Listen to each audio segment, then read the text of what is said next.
వాళ్ళు ఇష్టారాజ్యంగా ప్రవర్తించి గత ప్రభుత్వంలో ఈ ప్రభుత్వంలో కూడా ఇదే చెల్లుబాటు అవుతుందని చెప్పి చేసేటువంటి ఆలోచనలు ఇవన్నీ ఇవి కుదరవు. ఈ ప్రభుత్వంలో మీరు ఇటువంటి తప్పుడు పనులు చేస్తే ఇమ్మీడియట్ రియాక్షన్ ఉంటుంది, ఇమ్మీడియట్ యాక్షన్ ఉంటుంది.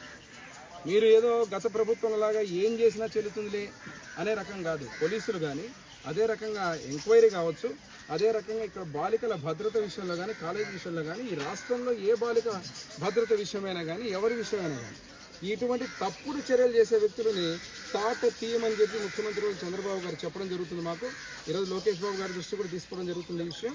వీటి మీద వెంటనే ఎంక్వైరీ ఏదైతే ఉన్నటువంటి ఇంకా వాళ్ళు చాలా విషయాలు చెప్పారు, నేను మీడియా ముఖంగా కొన్ని చెప్పలేను. వాళ్ళు పడుతున్న కష్టాలను కూడా చెప్పడం జరిగింది. ఇవన్నీ కూడా ఈ ఫ్యాకల్టీలో ఉన్నటువంటి కొందరు వ్యక్తులు ఇక్కడ లోకల్గా వాళ్ళకి ఇబ్బందులు కలిగించే పరిస్థితి, చెప్పుకోలేని పరిస్థితుల్లో వాళ్ళ రాతపూర్వకంగా రాసి ఇవ్వడం జరిగింది నాకు.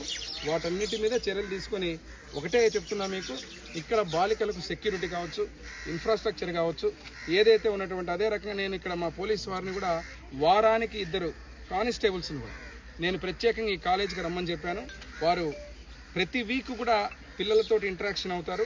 ఇక్కడ ఏదైనా కానీ అసాంఘిక శక్తులు కానీ స్కూల్లో కానీ పక్కన ఉన్నటువంటి కాలేజీలో కానీ ఇక్కడ ఉన్నటువంటి కాలేజీలో కానీ ఎక్కడైనా కానీ ఎవరైనా కానీ ఇన్వాల్వ్ అయ్యి బాలికల పట్ల ఏదైనా కానీ అనుచితంగా ప్రవర్తించాలని తెలిస్తే మాత్రం వాళ్ళని కూడా తాట తీయడం జరుగుతుంది.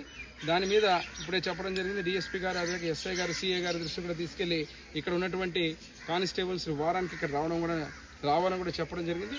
ఈ యొక్క ఏదైతే ఫ్యాకల్టీ ఉన్నారో ఈ ఫ్యాకల్టీలో గెస్ట్ ఫ్యాకల్టీలో ఉన్నటువంటి అందరూ తప్పిదాలు చేసేటువంటి వ్యక్తులు అందరి మీద కూడా ఎంక్వైరీ వేసి అదే రకంగా వాళ్ళకి కఠినమైన శిక్ష ఇక్కడ నిజమైందని తేలిందంటే ఇప్పటికే, ఎందుకంటే వాళ్ళు చెప్పిన వాస్తవాలతో నిజాలతో నేను అడుగుతున్నా. ఈరోజు లైబ్రరీ ఇక్కడ మొత్తం మీరు చూస్తే ఒక సీసీ కెమెరాలు లేవు. ఇక్కడ ఈ సీసీ కెమెరాలు కొన్ని చోట్లే ఉన్నాయి.